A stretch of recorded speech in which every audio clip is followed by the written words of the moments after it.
Welcome to Wealth Coffee Chats, folks, for your daily live updates. Get the most out of today's episode by participating in the chat. Make sure you ask some questions, be part of the conversation, have a bit of fun, grab a coffee or a tea, take some notes, and get ready to start your day, folks. Quick few housekeeping rules, though.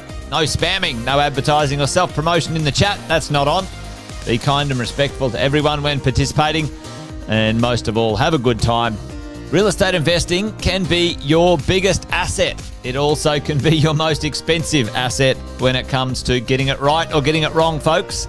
It can be time-consuming, stressful, and that's why here at Positive, we have what's called a 6-star team, a full-service team that provides integrated wealth and property investing solutions and services simply designed to help you progress towards your goal of passive income through your property portfolio, folks. Make sure you check out our other podcasts on the Positive Mentor Network. Not only is there Wealth Coffee Chats, there's the Urban Property Investor.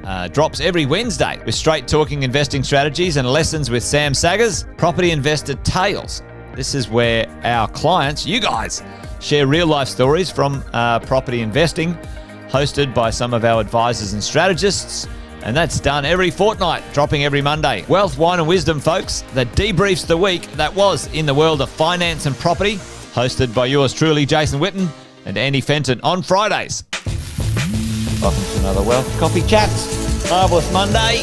Hope you're well, folks, wherever you are. If you think it's Get Rich Quick, you're in the wrong place. This is the wrong podcast. This is the wrong live for you. Welcome to another Wealth Coffee Chat. Hope you're all awesome and well.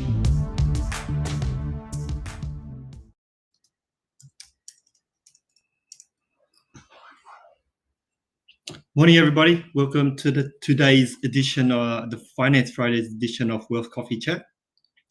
My name's Cang, if you don't know already. I am the Managing Director for Positive Money. Today, I'm actually going to talk about some of the new initiatives that has been implemented by the government for this financial year. So there are some great opportunities for people who are looking to purchase their first home. This financial year, the government has released 50,000 spots to help first homeowners and single parents. How this is split up is there are 45,000 spots available to metro and regional areas. Metro areas account for 35,000 of those spots, and regional for 10,000 of those spots. They also have an additional 5,000 spots for single parents. How this scheme works is you can deposit as little as 2% all the way up to 10, 15% as you choose. The government actually guarantees this loan for you. The government guarantees the LMI portion, which means that you don't have to pay the mortgage insurance, which can save anywhere between $4,000 and $35,000 worth of mortgage insurance. Now, mortgage insurance is basically insurance for the banks. Once you borrow more than 80% of the value of the property, the banks get you to pay this insurance for them so that they can lend you more money. This insurance does not actually protect you as the borrower in any way, shape, or form. So just keep that in mind. Now, this program or this scheme is actually only available to some of the lenders. So if you want to know more about it, reach out to your finance broker and they should be able to give you a list of all the participating lenders. Now, the other thing I actually want to speak about is that I get a lot of questions from my clients on how banks actually determine how much they can actually lend to you. Basically what that means, so when it comes to lending, the banks look at two things when they look at your application. The first thing that they look at is whether you can afford the loan based on your income, based on your living expenses and all your liabilities.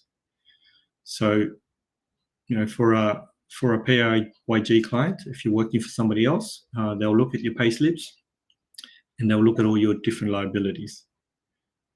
If you're self-employed, the things that they will look at is, the income from the business, wages you pay yourself, and there are some additional add backs that lenders will look at to help you increase your borrowing amount with that lender.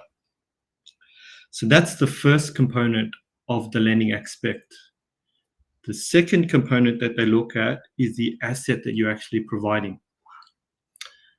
So depending on the asset, they will determine how much they would be able to lend on that particular asset. So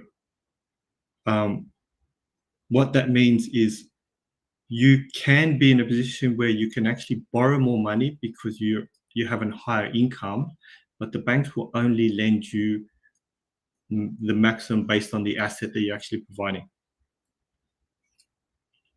Right? And you do have the other side of that where I have clients who have a lot of assets, but they don't declare a lot of income. And what happens in that situation is the question I get, I've got this asset, I've paid off my home, why can't I borrow? Well, the reason why we can't borrow is that the banks don't purely look at the asset, but they also look at your ability to pay back that loan. Okay, so two things that we have to keep in mind when you talk to your brokers and ask them, how much can I actually borrow? And what we do is we work out both of those scenarios, and then we take the lowest of the two. Now, when it comes to purchasing property, the banks always do a valuation. And sometimes this is where it gets a little bit tricky because your contract can actually have an amount, but the valuation can be different. And what lenders don't do in this situation is if the valuation of that property comes back higher than the contract price, they will actually take the contract price.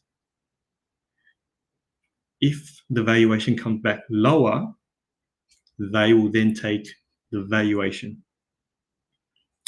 Now, that seems a little unfair. I agree with that, but that is how the banks, that's the rules that the banks play with. Right?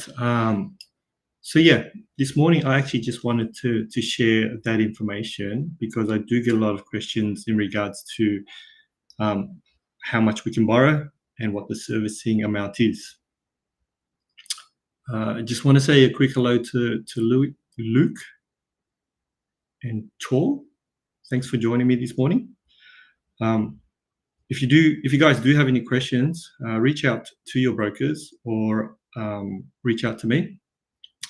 We can have a chat about this home guarantee scheme, or we can have a chat about your servicing. Thanks for joining me this morning, and I hope everybody has a great weekend. Morning, Tim.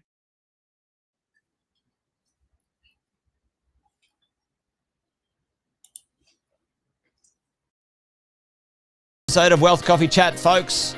Make sure you like, subscribe, and turn on your notifications so you never miss a thing when we go live. Improve your portfolio and investing game, folks, with Wealth Coffee Chats live every morning at 8:10 each weekday. Make sure you join us. Previous episodes are also available wherever you get your podcasts, folks, as well as our other podcasts from the 6-Star team here at positivementor.com.au.